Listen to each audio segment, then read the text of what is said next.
Hello everyone, welcome back my new video. तो student, आज की इस वीडियो में लोग पढ़ने वाले हैं कक्षा 10 गणित, पृष्ठीय क्षेत्रफल और आयतन में से आने वाला 4 नंबर में महत्वपूर्ण प्रश्न। और ये जो प्रश्न है ना, बोर्ड एग्जाम में कई बार पूछ चुका है और बार बार हर साल आता है। जैसे कि देखो, 2018 में भी ये प्रश्न आया था, 2020, 2022, 2024 और 2025। ठीक है, और ये इतना बार प्रश्न पूछ चुका है, तो ये बोर्ड एग्जाम के दृष्टि से मोस्ट इंपोर्टेंट है। तो इसको आप लोग अच्छे से तैयार करिएगा। देखिए, प्रश्न है कि एक लंबवृत्तीय शंकु की तिर्यक ऊंचाई 13 सेंटीमीटर तथा संपूर्ण पृष्ठ 90 पाई सेंटीमीटर स्क्वायर है, इसके आधार की त्रिज्या ज्ञात कीजिए। ठीक है ना। और ये प्रश्न काफी इजी है, अगर आप लोग एक बार समझ गए तो वीडियो में बने रहिए। मैं इतना आसान तरीके से बताऊंगा कि एक बार में ही समझ में आ जाएगा। ठीक है, अगर चैनल पर पहली बार आए हैं तो चैनल को सब्सक्राइब कर लीजिएगा और बेल आइकन को प्रेस कर दीजिएगा, ताकि जो भी वीडियो डालूं उसका नोटिफिकेशन आप लोग पास पहुंच पाए। ठीक है, तो चलिए सबसे पहले हम लोग क्या करेंगे, प्रश्न को अच्छे से पढ़ेंगे और उसके बाद इसको हल करेंगे। तो देखो, दिया ना कि एक लंबवृत्तीय शंकु की तिर्यक ऊंचाई। ठीक है ना, एक शंकु दे दिया था, पहले एक शंकु बना लेते हैं। तो देखिए, ये शंकु इस आकार का होता है। ठीक है, ये शंकु है। ठीक है ना, इसकी जो तिर्यक ऊंचाई दे दी है, तिर्यक ऊंचाई इसको बोलते हैं। ठीक है ना, जैसे मैं नाम देता हूं, ये ए और यहां पर ये बी, ये इसकी ऊंचाई होती है। ठीक है, और ये जो होता है ना, ये आधार की इसकी त्रिज्या होती है, इसको आर बोलते हैं। ठीक है, ये होता है आधार की त्रिज्या। यहां पर ये ओ बिंदु, ठीक है ना, केंद्र है। ठीक है, इसका देखो, ये होता है तिर्यक ऊंचाई। मैं आप लोग को बता देता हूं, ये तिर्यक ऊंचाई, तिर्यक ऊंचाई जिसको एल से प्रदर्शित करते हैं, और ये ऊंचाई होता है जिसको एच। ठीक है ना, ये ऊंचाई हो गया। इतना तक समझ गए ना। अब देखिए, सबसे पहले हम देखते हैं क्या क्या दिया है और क्या क्या हम लोग को निकालना है। तो देखो, दिया कि एक लंबवृत्तीय शंकु की तिर्यक ऊंचाई दे दिया 13 सेंटीमीटर, और तथा इसका संपूर्ण पृष्ठ दे दिया है कितना, 90 पाई सेंटीमीटर स्क्वायर। इसके आधार की त्रिज्या ज्ञात करना है। तो यहां पर हम लिखेंगे हल। हल लिखने के बाद जो दिया उसको पहले लिख लेते हैं। यहां से लिखते हैं दिया है, क्या क्या दे दिया, शंकु की तिर्यक ऊंचाई, शंकु की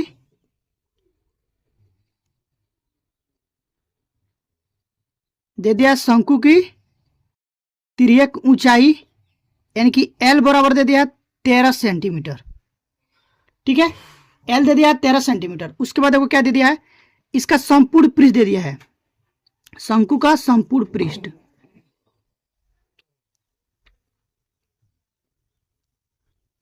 शंकु का संपूर्ण पृष्ठ दे दिया है 90 पाई। ठीक है, और हम लोग ज्ञात क्या करना, आधार की त्रिज्या ज्ञात करना है। ज्ञात करना है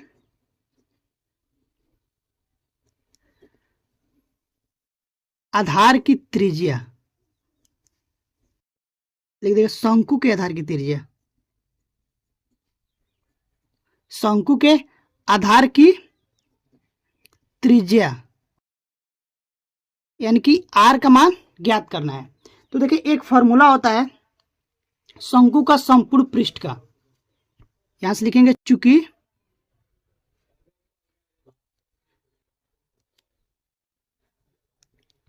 शंकु का संपूर्ण पृष्ठ बराबर होता है पाई आर एल प्लस आर। ठीक है, ये फॉर्मूला होता है। तो इस फॉर्मूला का हम लोग यूज करेंगे। तो देखिए, यहां पर देखो क्या दे दिया है कि शंकु का संपूर्ण पृष्ठ कितना है, 90 पाई। ध्यान से रखते हैं 90 पाई, और यहां से फॉर्मूला है कि पाई आर, एल का मान है 13 प्लस आर।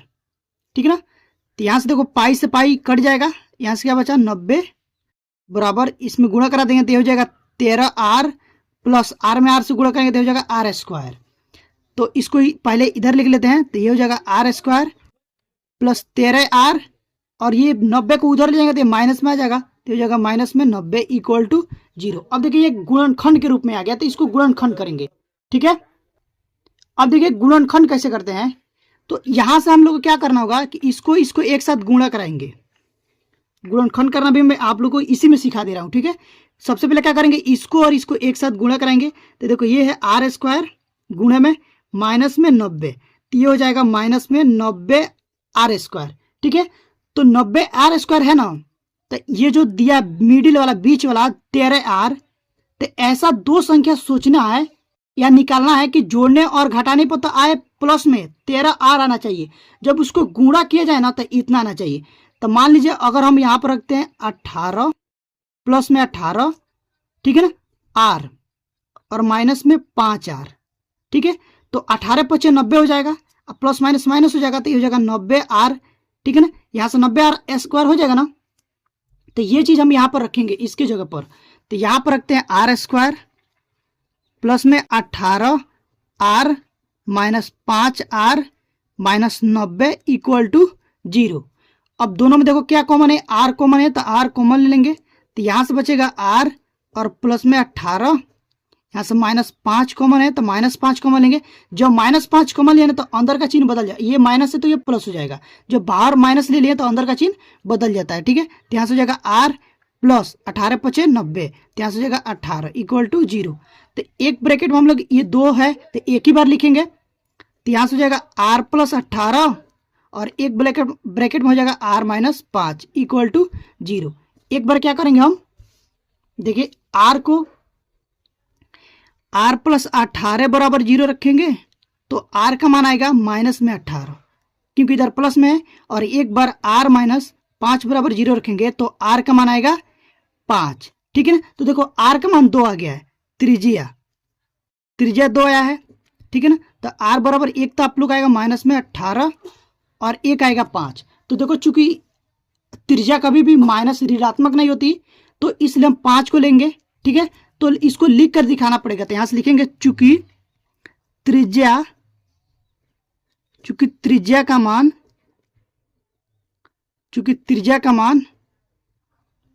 ऋणात्मक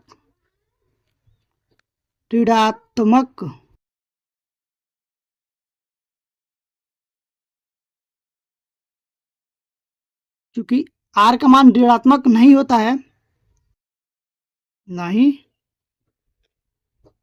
है, इसलिए जो आर का मान होगा ना, आर बराबर आप लोग को 5 हो जाएगा, ठीक है। तो यहां से लिखेंगे अतः आधार की त्रिज्या 5 सेंटीमीटर है, ठीक है। और ये हो जाएगा आंसर। तो इस तरह से आप लोग को बोर्ड एग्जाम में लिखना है। अगर आप लोग ऐसे लिखते हैं ना और ऐसे हल करते हैं प्रॉपर तरीके से, ऐसे जैसे फॉर्मूला लिखा गया है, ठीक है ना, इस तरह से अगर आप लोग लिखते हो और हल करते हो तो आप लोग को 4 नंबर का अगर प्रश्न है तो 4 में 4 नंबर मिलेगा, एक भी नंबर कटेगा नहीं, ठीक है ना। तो इस तरह से आप लोग को बोर्ड एग्जाम में प्रश्नों को हल करना है, ठीक है। अगर आप लोग को ये वीडियो अच्छी लगी हो तो प्लीज वीडियो को लाइक करके चैनल को सब्सक्राइब जरूर करिएगा, बेल आइकन को भी प्रेस कर दीजिएगा, ताकि जो भी वीडियो डालूंगा उसका नोटिफिकेशन आप लोग के पास तुरंत पहुंचेगा और आप लोग की तैयारी अच्छे से हो पाएगा। तो गाइज अभी के लिए बस इतना ही, मिलते हैं इस तरह की नेक्स्ट वीडियो में, तब तक के लिए थैंक यू फॉर वॉचिंग।